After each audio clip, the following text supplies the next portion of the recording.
আসসালামু আলাইকুম। কেমন আছেন সবাই? আশা করি সবাই ভালো আছেন। দুধ নষ্ট হয়ে গেলে ফেলে না দিয়ে তৈরি করে ফেলুন মজাদার এই ডেজার্ট আইটেমটি।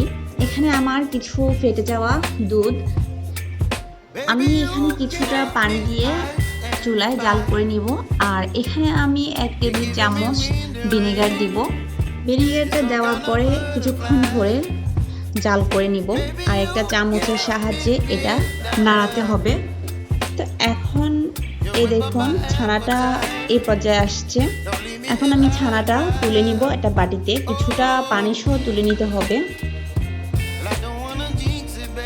আমাদের বিভিন্ন কারণে দুধ নষ্ট হয়ে যেতে পারে, আর এই নষ্ট হওয়া দুধ আমরা ফেলে না দিয়ে তৈরি করে ফেলতে পারবো এরকম মজাদার আইটেমগুলা।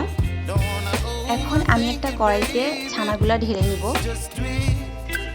আর সাথে দিয়ে দিব 1 টেবিল চামচ ঘি দিয়ে ভালো করে এটাকে মিক্স করে নিব। ঘিয়ের সাথে ছানার সাথে অবশ্যই পানিটা রেখে দিবেন।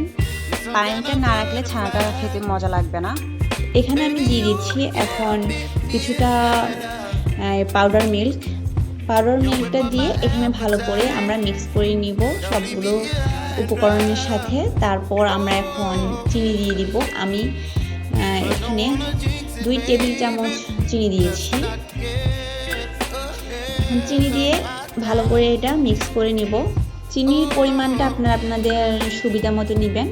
এখন একটা এলাচ একটু ফেটে এটার সাথে দিয়ে দিব জাস্ট ফ্লেভারের জন্য।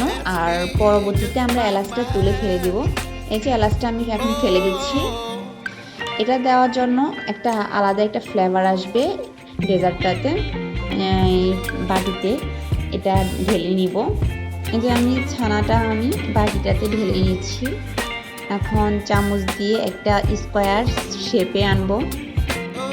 আপনারা আপনাদের পছন্দ মতো রাখবেন, শেপ দিবেন, এটাতে কোনো সমস্যা নেই।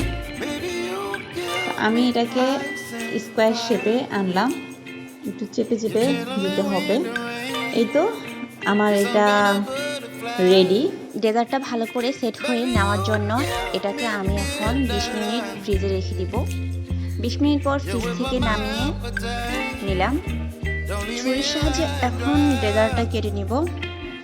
এই তো আমার ছানা ডেজার্ট রেডি। আপনারা এটা অবশ্যই বাসায় ট্রাই করবেন। আপনারা আপনাদের নষ্ট দুধ ফেলে না দিয়ে এই আইটেমটা অবশ্যই ট্রাই করবেন, আর ট্রাই করে দেখবেন, খুবই মজা খেতে। আজকে এই পর্যন্তই। সবাই ভালো থাকবেন, সুস্থ থাকবেন। আল্লাহ হাফেজ।